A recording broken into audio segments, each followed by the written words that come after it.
Attraction. Attraction.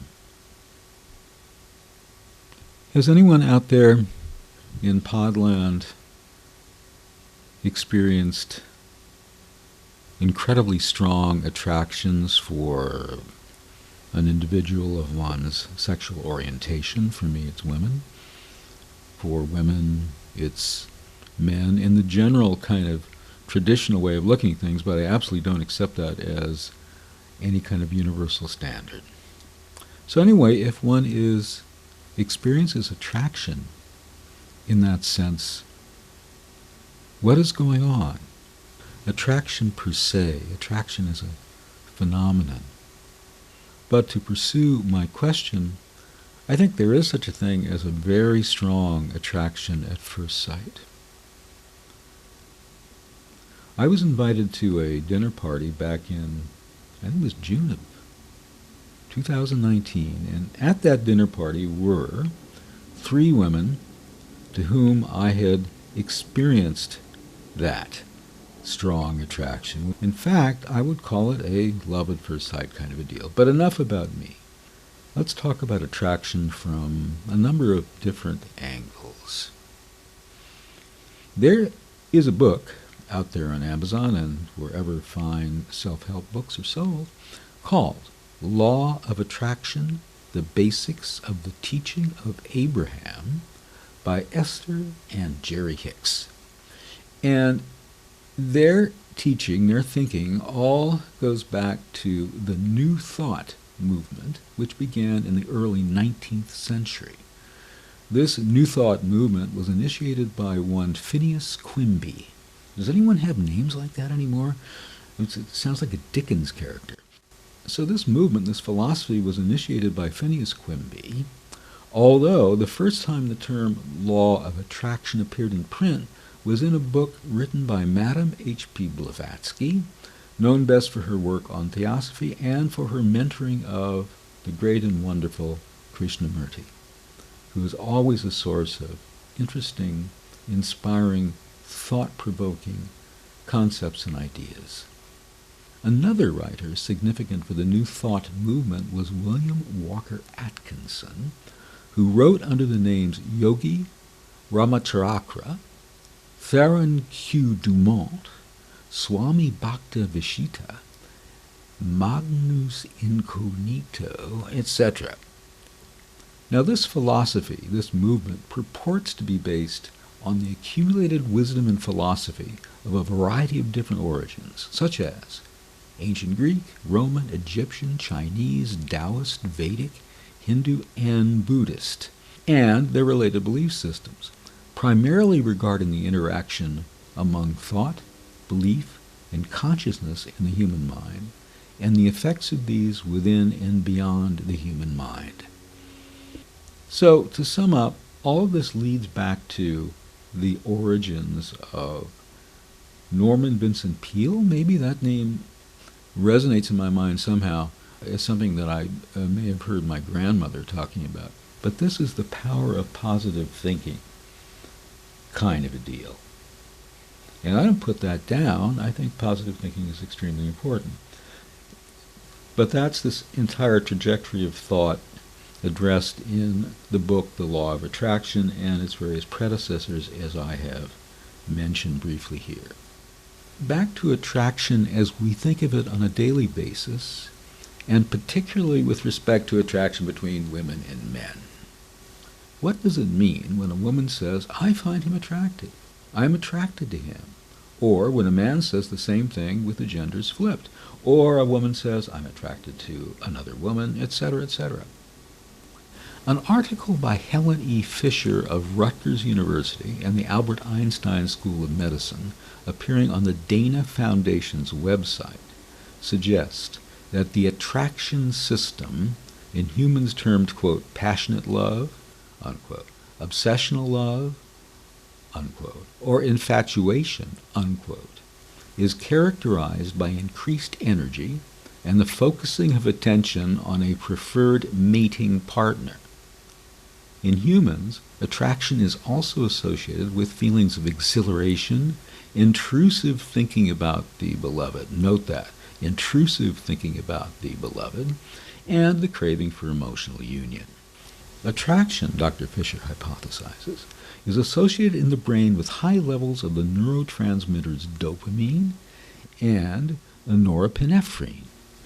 The emotion system in humans evolved chiefly to enable males and females to distinguish among potential mating partners, to conserve their mating energy, prefer genetically superior individuals, and pursue these individuals until insemination has been completed. Insemination. So here, the focus is on attraction as a mechanism to distinguish among potential mating partners. In other words, it is basically about reproduction. It would be interesting, it seems to me, to do a psychological research study on this. What are the most prevalent bases of attraction for men, and what are they for women? It's also extremely interesting to look at this through time. In other words, in a relationship, do the initial bases of attraction persist, or are they replaced or modified? They most surely are. And in couples of a long duration, of course, the physical attraction may or may not change, may or may not.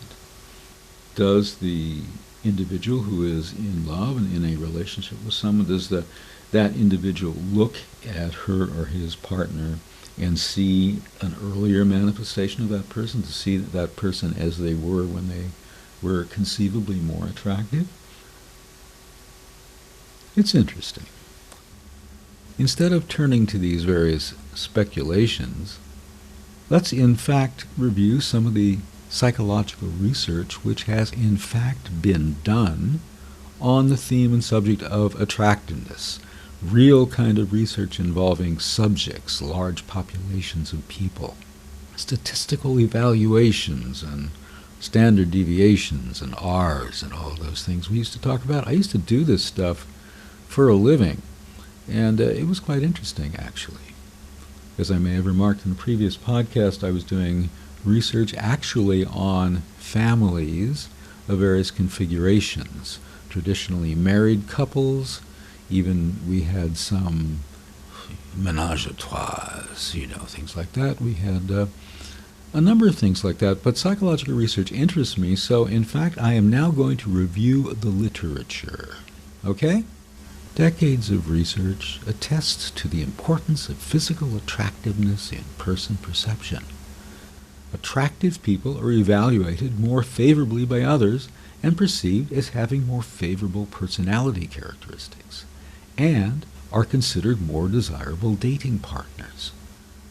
A study by Waldo, Emerson, Abrahams, and Rotman demonstrated that the only component for the subject's liking of his date was physical attractiveness. I repeat, the only component for the subject's liking of his date was physical attractiveness. They found this applied to both genders. So you're going on a date, and what's that other person, man or woman, looking at? They're looking to evaluate if you're attractive or not. Pretty scary. You can be the most brilliant or the most funny or the most witty person in the entire universe, and you can be generous and kind and nice, but if you ain't attractive, you are not going to be evaluated well. Dion, Berscheit, and Walster examined whether physical attractive stimulus persons, both male and female, are A, assumed to possess more socially desirable personality traits than physically unattractive stimulus persons, and B, expected to lead better lives, e.g., exemplum gratia, be more competent husbands and wives, and more successful occupationally than unattractive stimulus persons. Results with 30 male and 30 female undergraduates indicate a what is beautiful is good stereotype along the physical attractiveness dimension. In other words, people who were physically attractive were assumed to possess more sociably desirable personality traits and were expected to lead better lives. As we said a moment ago, good is beautiful. Because of their beauty, Physically attracted people are believed to be more successful in many social interactions than those who are unattractive. And these beliefs have an interesting way of turning into reality, as perhaps unattractive people are disfavored socially. They ain't going to get invited so much. If they go to parties, they're going to be the wallflower. They're going to sit in the corner and get drunk. Unattractive people, sad thing. From many theoretical standpoints, behaviorist, cognitive, sociobiological, psychodynamic, socialization, it is predictable that physical attractiveness of the other person, abbreviated as PAO, is actually more important in the loving relationships than people usually believe it to be. To verify the working hypothesis derived from this general one, a questionnaire was administered in individual interviews to a representative sample of the Spanish population, that is, the population in the country of Spain. Data about perceived physical attractiveness by the interviewee in his/her partner, and some variables relevant to loving relationships were collected. Results indicate that PAO, physical attractiveness of the other person, is the principal factor in sporadic relationships and influences the manner of falling in love. Physical attractiveness in the other person influences the manner of falling in love. Physical attraction is also important and stable, by which we mean ongoing, long-term relationships, not just flings. What's a good word? We don't use the word affair anymore. The word affair sounds like a television miniseries from the 1960s or 1970s. Do people have affairs anymore? I guess they do.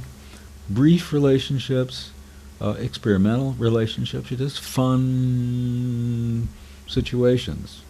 Friends become friends with benefits, that kind of thing. We need words, or perhaps I was just about to say we need more words, but in fact perhaps the situation is that we need fewer words. But let's continue with this important research. In addition, PAO, physical attractiveness of the other person, is linked both to feelings and thoughts associated with love, intimacy, passion, commitment, idealization, and to satisfaction with the relationship. This is, use a terrible expression. Who was it? A woman I knew a while back used to describe certain things as panty droppers. I think it was an engagement ring that, what was his name? Kid Rock, somebody like that, gave to someone who said, wow, this ring is a real panty dropper. For me, this statement, this research result, is a real panty dropper if one wears panties, which I don't. So let's repeat it. In addition, physical attraction of the other is linked both to feelings and thoughts associated with love, intimacy, passion, commitment, idealization, and to satisfaction with the relationship. In other words, an individual who is in a relationship with a partner, a person, whom they find to be physically attractive, and not just at the original meeting or encounter, but on an ongoing basis, on a day-to-day, hour-by-hour basis, that person is more likely to experience intimacy, passion, commitment, and idealization.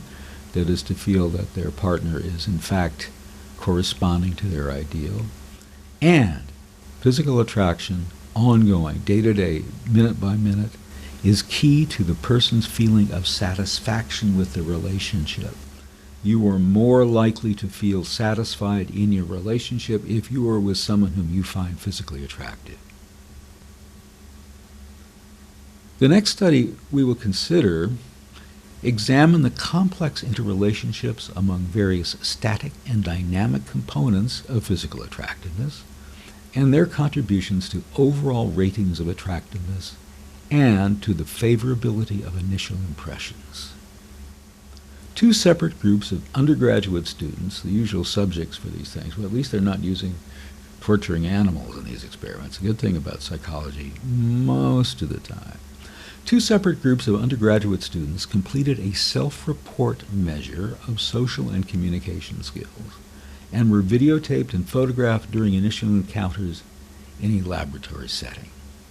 The videotype segments or photographs were then shown to independent groups of judges who made multiple ratings of subjects' physical attractiveness, initial likability, and attractiveness as a dating partner. In other words, judges made determinations of these things. A series of structural equation models were fitted to the data. The model that provided the best fit to the data indicated that facial beauty and dynamic components of attractiveness were the most important contributors to overall evaluations of attractiveness, and that overall attractiveness in turn affected the positivity of initial impressions and desirability as a potential dating partner. Then another kind of final interesting note on the theme of attractiveness. What is the relation between physical attractiveness and intelligence? Wait a minute. It seems almost silly to ask this question. I mean, it seems somehow so prejudicial against unattractive people. Well, that's, as Paul McCartney once said, that's the world in which we live in, ain't it? In the United Kingdom, attractive children are more intelligent by 12.4 IQ points, R equals 381, whereas in the United States the correlation between intelligence and physical attractiveness is somewhat smaller, R equals 126. The association between intelligence and physical attractiveness is stronger among men than among women in both nations. The association remains significant net of a large number of control variables of social class, body size, and health. This is almost inconceivable. There is this kind of myth, that there's this really nerdy, unattractive person sitting in his library or wherever nerdy people sit these days, and being real smart. They're not attractive at all, those kind of stuff. But wait a minute. And one also begins to ask a very curious question, and that is whether attractive people get more kind of positive feedback in their lives from other people, which gives them more stimulation, because IQ is not a kind of static thing necessarily. You pop out of the mother's womb and the umbilical cord is cut and you have a certain IQ which ain't going to change, and then you look at heredity versus environment, and I'm not going to go into that stuff at all. However, it is kind of interesting that as people go through life who are attractive, they get a lot of positive feedback, they get a lot of stimulus, they get a lot of encouragement, they get a lot of reinforcement, they get a lot of acknowledgement that unattractive people do not get. Unattractive people, as we've noted from the research above, are to a certain extent shunned, and this does not necessarily apply strictly in dating sexual situations. So, what have people had to say about attraction over the course of time? Here's what Ralph Waldo Emerson, the 19th century American writer and philosopher, had to say. Nature wishes that woman should attract man, yet she often cunningly molds into her face a little sarcasm, which seems to say, yes, I am willing to attract, but to attract a better kind of man than any I yet behold. As a guy, I have to say, this really rings true for me. I don't know why. Perhaps I'm a bit of a cynic about such things. So the woman looks at me, and there's this little glint that says, I appreciate your attraction, but I'm not for you. I'm on the lookout for somebody who is, my ideal, which is an interesting concept. The ideal. It goes back to Plato and all of that kind of stuff. Maybe we'll talk about that some other time. Here's what Andy Warhol had to say. Fantasy love is much better than reality love. Never doing it is very exciting. The most exciting attractions are between two opposites that never meet. Again, Andy Warhol. Now let's refer back to a psychoanalyst and philosopher who was, in my opinion, one of the most significant thinkers of the 20th century. I would put him just below Arnold Schoenberg in music, Sigmund Freud in psychoanalysis. And that individual is Jacques Lacan. On Lacan, there are two relatively straightforward ways in which we can understand one of Lacan's most well-known maxims, that, quote, man's desire is the desire of the other. I repeat, a man's desire is the desire of the other. That's from Lacan's Seminar 11. Firstly, that desire is essentially a desire for recognition from the other. Secondly, that desire is for the thing that we suppose the other desires, which is to say, the thing that the other lacks. That desire is essentially a desire for recognition from this other. In other words, from a woman in the male-female configuration. Secondly, that desire is for the thing that we suppose the other desires, the woman desires, which is to say, the thing that the other lacks. Desire pushes for recognition. It is less a question of what we desire as it is that we be recognized. Moreover, Lacan believes that this dependence on the other for recognition is responsible for structuring not only our desires, but even our drives. Whole curious notion that in our desires we are looking for recognition. Think about it. Recognition as what? As who? As who we are? Our deepest selves that others do not recognize? The part of ourselves which is somehow obscure or difficult to recognize? Interesting etymology of that word, recognize. Fascinating. Yes, we're all looking for that person. We're looking for that person who recognizes the thing in ourselves which is most essential. We want to be recognized in that way. So we desire that person who recognizes us in that fashion. Very interesting. Secondly, that desire is for the thing that we suppose the other desires, which is to say, the thing that the other lacks. We desire the thing that the other lacks. Desire pushes for recognition. It is less a question of what we desire as much as it is that we be recognized. Moreover, Lacan believes that this dependence on the other for recognition is responsible for structuring not only our desires, but even our drives. Now, let's flip a little bit to what Lacan had to say about love. The following story, first told by Lacan in 1960, is exemplary of what he said about love. I will call it the story of the fruit and the flame. It goes like this. Imagine you see in front of you a beautiful flower or a ripe fruit.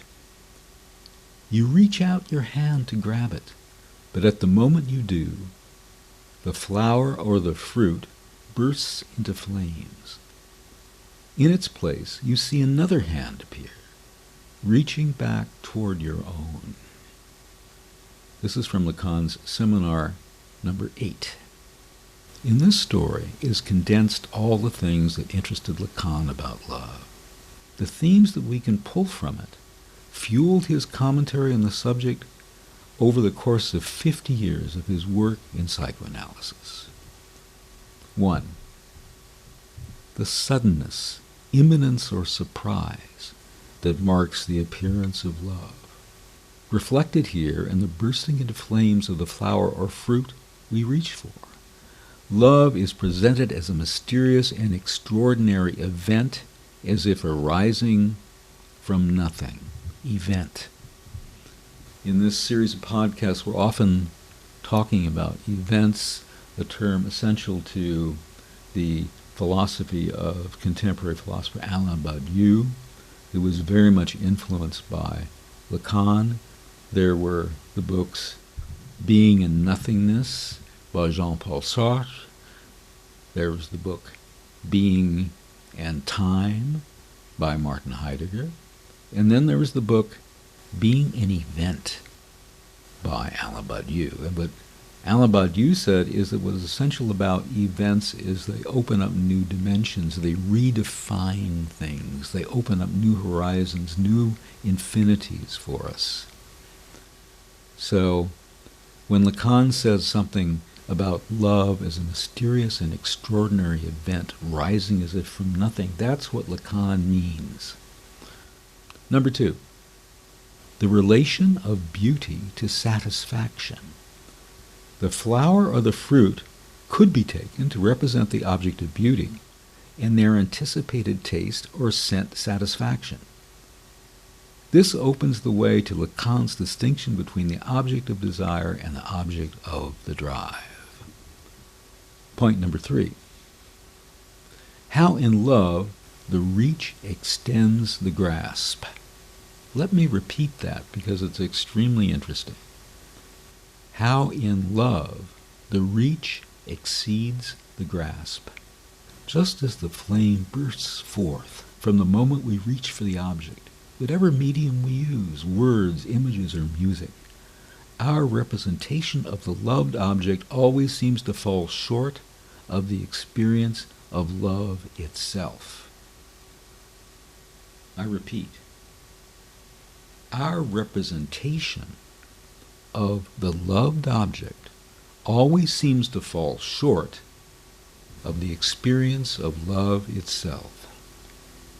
This somehow reminds me of the 19th century philosophical work by Arthur Schopenhauer, The World as Will and Representation. In our mind, there's always a representation of the love object, which always seems to fall short of the experience of love itself. Well, here Schopenhauer has showed up at our dinner table. I think what he's trying to do is to get us to order a bottle of Lacrima Jesu Christi, another one of my fine Italian wine choices. And we're going to talk about Italian wine a little bit more later. This is going to be the Italian wine episode of Explore Ecstatic Sensuality. So now that Schopenhauer is here at the table as our dinner guest, are you paying Arthur? I sure hope so. Although, honestly, during your lifetime, you didn't earn enough royalties from your books to afford much of anything, even though after his death, he influenced so many people. Friedrich Nietzsche, early in his life, wrote a book entitled Schopenhauer als Erzieher, Schopenhauer as Educator, in which he praised Schopenhauer, and later in The Twilight of the Idols, he totally trashed him.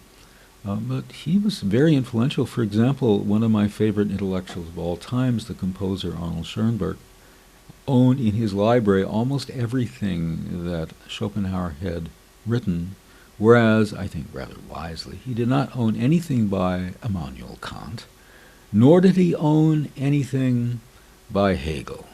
I read a little bit of Hegel from time to time. It's good sort of bedtime reading, if you want to say that. But anyway, Schopenhauer. The opening sentence of Schopenhauer's major work, generally translated into English as the world as will and representation, whereas the previous translations, the earliest English language translations, use the translation of Vorstellung as the world as will and idea. But anyway, let's backtrack.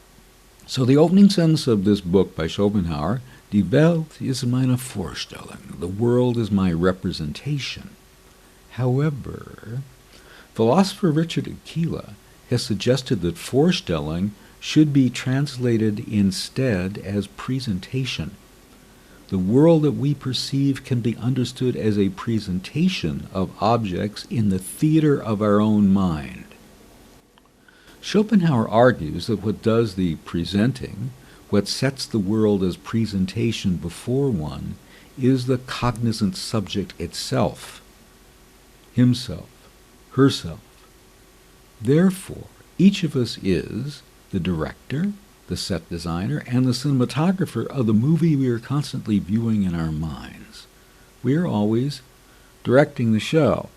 Now, from a certain standpoint, this might sound a little bit like schizophrenia, but we'll let that pass for the moment. Actually, there's a little passage in my most recent novel in which a character is speculating, ruminating on what director should direct his life story, and he can't decide between Raoul Ruiz and Louisa Fleck. Interesting choice. Something like that. So let's talk a little bit more about Schopenhauer, who in a certain way is the antithesis to sensuality, if you really must know the truth. Not a very sensual kind of character, despite his influence on rather sensual people, such as Richard Wagner, for example. We'll let that pass again. Schopenhauer used the word will, and remember the title of his book was The World as Will and Representation. So Schopenhauer used the word will as a human's most familiar designation for the concept that can also be signified by other words, such as desire, striving, wanting, effort, and urging. Schopenhauer's philosophy holds that all nature, including man, is the expression of an insatiable will.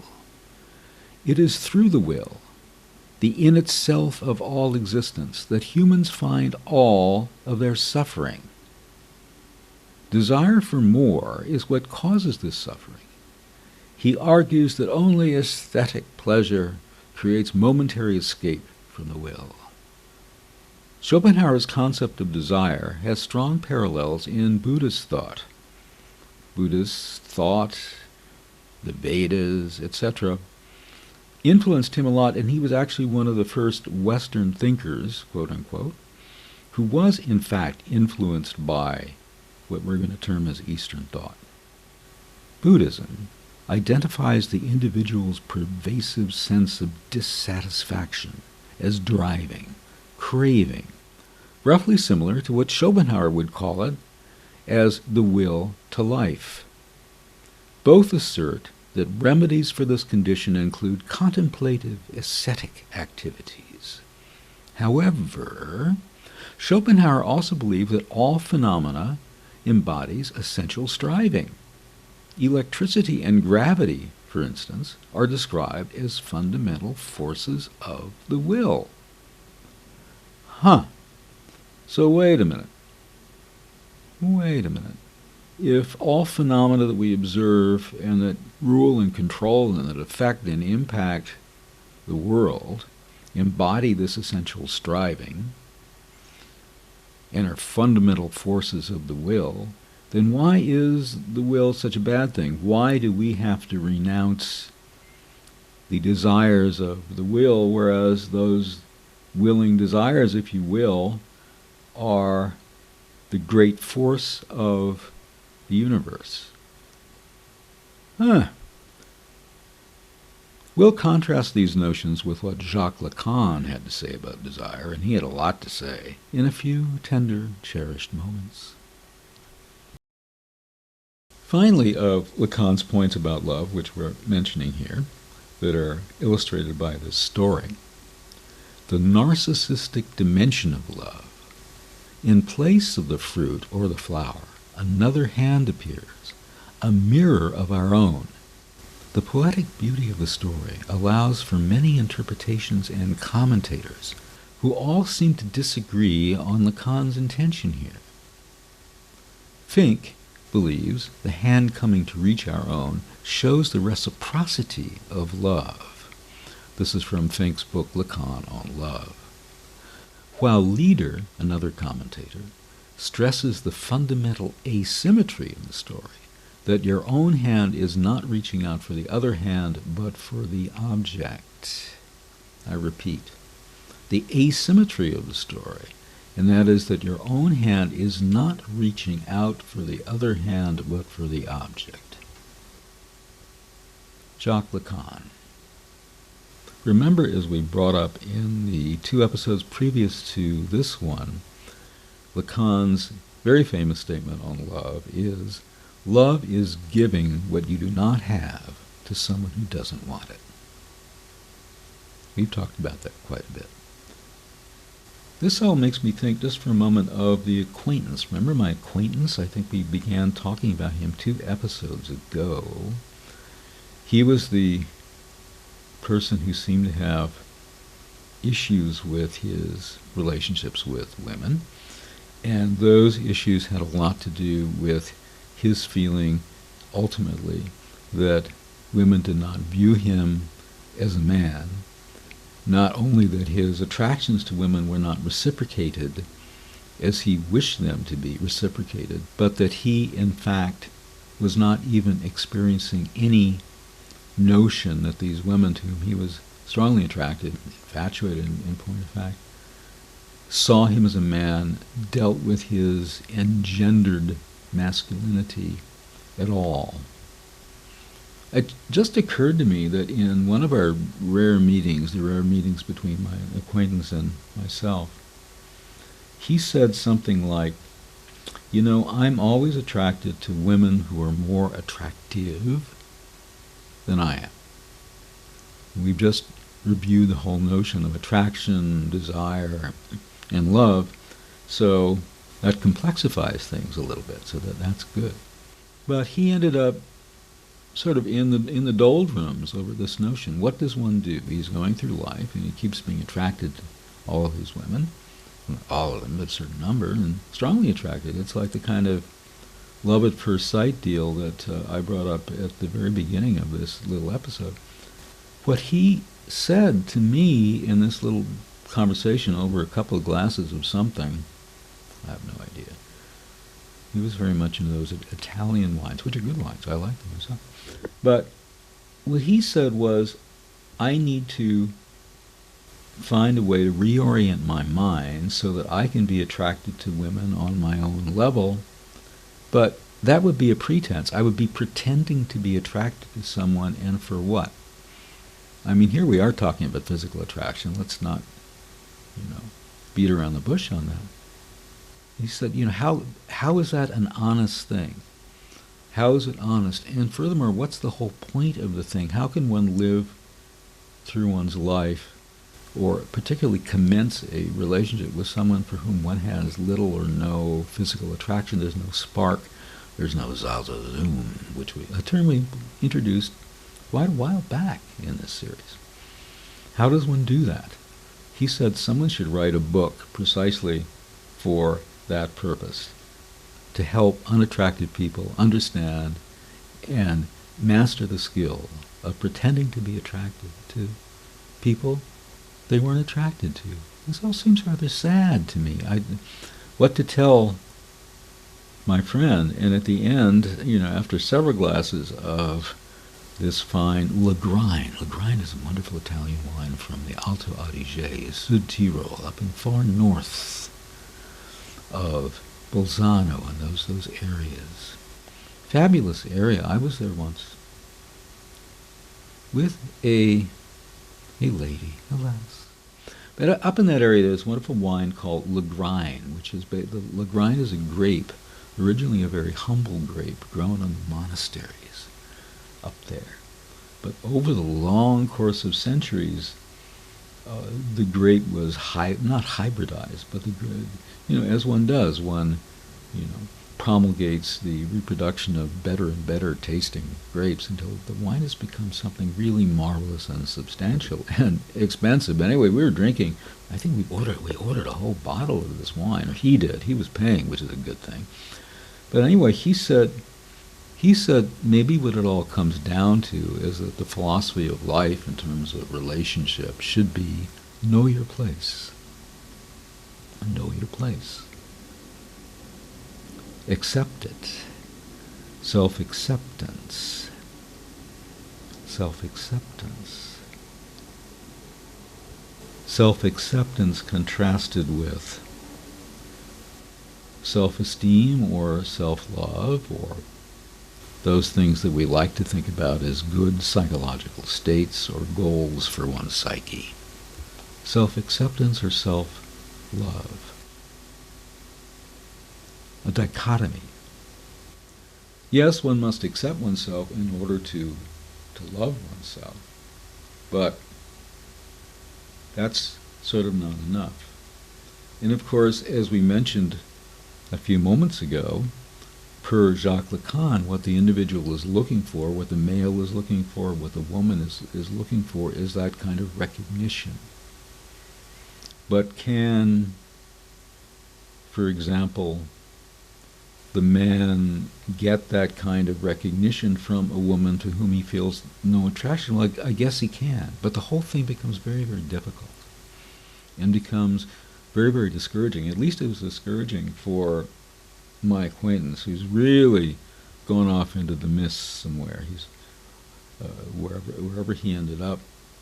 And gosh, I hope he's not a podcast listener. I kind of don't think he's the type. Kind of don't think that. In the name of God, I, Randolph, take you, the goddess and soulmate, and more than that, of my dreams, I interpolated that, to be my wife, to have and to hold from this day forward, for better, for worse, for richer, for poorer, in sickness and health, to love and to cherish until we are parted by death. This is my solemn vow. Now, as an Episcopalian, this is what I would say, provided that my special goddess, that my soulmate, that my divine star agreed to have an Episcopal wedding service, which she has no reason to agree to, but on the third hand, I ain't going to get married anyway. I'm way over that kind of line of thinking. That's how it is. But I was looking into what other religions have to say about this. If in, for example, Hindu or Muslim or Buddhist or Jewish wedding rituals, wedding vows, include anything about death. And I couldn't find any. This seems to be a very Christian kind of a notion. A very Christian kind of a notion that love ends with death. A very Christian kind of a notion that love ends with death. You know, I don't see it that way. My true flame, should I ever marry her, which of course I'm not going to do, you know your place, as they say. No, I'm just kidding. My love for my true flame will in no way end with my death. And furthermore, what is death anyway? We talked about this a little bit in our previous episode from the standpoint of, as long as any particle of me continues to exist, I will exist. Indestructible. Per the law of the conservation of matter and energy, I will continue to exist. But another way of looking at it is that death is like another movement played in a long orchestral piece, played attacca, which means that you go directly from the life movement, whatever it is, allegro con brio, allegro con brioche if you're hungry, allegro vivace, go directly from that movement onto the next movement, which is perhaps an adagio, perhaps a largo, but it just continues on. And that movement plays for its duration, and it goes through the kind of variations that musical movements do. And then after that, it segues on, again a tocca, into the next movement, which I think is going to be a scherzo, a nice playful movement, a scherzando, something along those lines. And then we have other movements that continue on and on and on forever, all played a tocca that is without a break. It doesn't end, the music,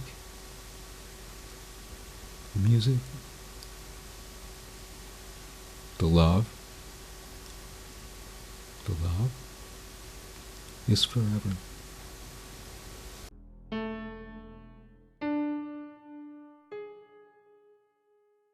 Here's my recommendation of a love and relationship coach and a psychotherapist. Her name is Anita DeFrancesco. Her website is www.tantrawisdom.com. She's also on her Tantra Wisdom Facebook business page and her Love and Relationship Coach Facebook page. She is not only a love and relationship counselor and psychotherapist, she is a 2-time National Award-winning journalist and the author of 2 excellent books, Live Free, Recreate and Liberate Your Life, which deals with matters such as the ones we discuss here in this podcast, mindfulness, sexuality, relationships, and so forth, and the Donna Gentili story, a spellbinding true crime thriller about the brutal murder of her first cousin and of her attempts to identify the killer.